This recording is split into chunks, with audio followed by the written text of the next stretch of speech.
সন্তান হওয়ার পরে অনেক পিতামাতারই একটা বিষয়ে চিন্তিত থাকেন কিভাবে বাচ্চাদের মেধা বিকাশ করা যায়।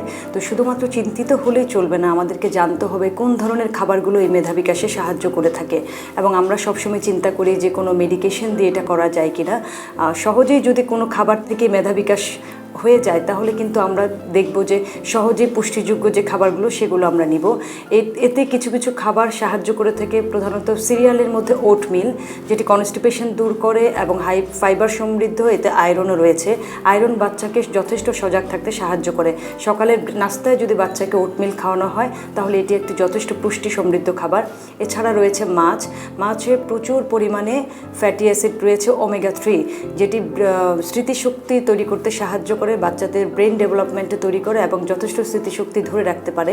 আরেকটি ইম্পর্টেন্ট জিনিস রয়েছে মাছে, তাকে বলা হয় ডিএইচএ, যা ডোকোসা হেক্সানোয়িক অ্যাসিড। বর্তমান সময়ে সবচেয়ে বেশি কাজ করা হচ্ছে ডিএইচএ এবং আমরা সাপ্লিমেন্ট হিসেবে ডিএইচএ নিয়ে থাকি। কিন্তু আমরা যদি প্রচুর পরিমাণে মাছ খেয়ে থাকি এবং সন্তানের প্রতিদিনের খাবারে যদি আমরা মাছের ভাগ রেখে থাকি তাহলে কিন্তু এই ডিএইচএর অভাব পূরণ করা যায়। আরেকটি প্রোটিন সমৃদ্ধ খাবার এবং প্রোটিন ও ক্যালসিয়াম সমৃদ্ধ খাবার হচ্ছে দই। প্রতিদিন অন্তত একবেলা যদি বা সন্তানকে দই খাওয়ানো হয় তাহলে যথেষ্ট পরিমাণে ক্যালসিয়াম এবং প্রোটিনের চাহিদা পূরণ হয়।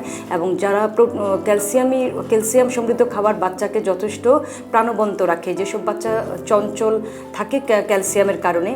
বাদাম একটি অন্যতম খাবার। বিকেলের নাস্তায় কিন্তু আমরা বাচ্চাদেরকে বিভিন্ন ডেজার্ট আইটেমে বাদামটা দিতে পারি, যেটাতে রয়েছে ওমেগা 3 ফ্যাটি অ্যাসিড এবং এটিও বাচ্চাদের ব্রেন ডেভেলপমেন্টের জন্য সাহায্য করে। জন্মের পর থেকে প্রথম 5 বছর পর্যন্ত যদি আমরা বাচ্চাদের প্রোটিন সমৃদ্ধ, ক্যালসিয়াম সমৃদ্ধ, ওমেগা 3 ফ্যাটি অ্যাসিড সমৃদ্ধ খাবার প্রতিদিনের মেনুতে রাখি তাহলে কিন্তু বাচ্চাদের সহজেই মেধা বিকাশে সহযোগিতা হয়। এবং বাচ্চাদের শুধুমাত্র মেধা বিকাশ করলেই চলবে না, স্মৃতিশক্তি যেন ধরে রাখতে পারে সেই ব্যাপারটিকেও খেয়াল রাখতে হবে। সেক্ষেত্রে দেখা যায় কিছু কিছু সবজি এবং ফল যা অ্যান্টিঅক্সিডেন্ট সমৃদ্ধ, সেই ফলগুলো যদি আমরা তাদের খাদ্য তালিকায় রাখি, যেমন ব্লুবেরি বা স্ট্রবেরি, প্রচুর পরিমাণে অ্যান্টিঅক্সিডেন্ট এবং ওমেগা 3 সমৃদ্ধ, যা শর্ট টার্মের মনোযোগ ধরে রাখতে বাচ্চাদেরকে সাহায্য করে থাকে। ড্রাই ফ্রুটসে রয়েছে প্রচুর পরিমাণে আয়রন, এবং যেমন হলো চেরি এবং কিশমিশ। আমরা বাচ্চাদের বিভিন্ন ধরনের টিফিন এবং ডেজার্ট আইটেমে কিন্তু কিশমিশ দিতে পারি এবং এই আয়রন কিন্তু বাচ্চাকে সজাগ থাকতে সাহায্য করে। আরেকটি ইম্পর্টেন্ট জিনিস রয়েছে যেটি আমরা বাচ্চাদের ডিম থেকে পেয়ে থাকি। ডিমে রয়েছে প্রচুর পরিমাণে কলিন, যা শরীরে নিউরোট্রান্সমিটার হিসেবে কাজ করে এবং শরীরে পর্যাপ্ত পরিমাণে যদি অ্যাসিটোকোলিন না থাকে তাহলে কিন্তু বাচ্চাদের সঠিকভাবে ব্রেনের বৃদ্ধি হবে না। জন্মের পর থেকে প্রথম 5 বছর পর্যন্তই কিন্তু বাচ্চাদের সঠিকভাবে মস্তিষ্কের বিকাশ হয়ে থাকে। এই সময়গুলোতেও যদি আমরা পুষ্টি সমৃদ্ধ খাবারগুলো সঠিক পরিমাণে দিতে পারি প্রতিদিনের খাদ্য তালিকায়, তাহলে কিন্তু মায়েদের এই সমস্যাগুলো থাকবে না যে আমার বাচ্চা কিছু মনে রাখতে পারে না এবং সহজে পড়ালেখা ভুলে যায়।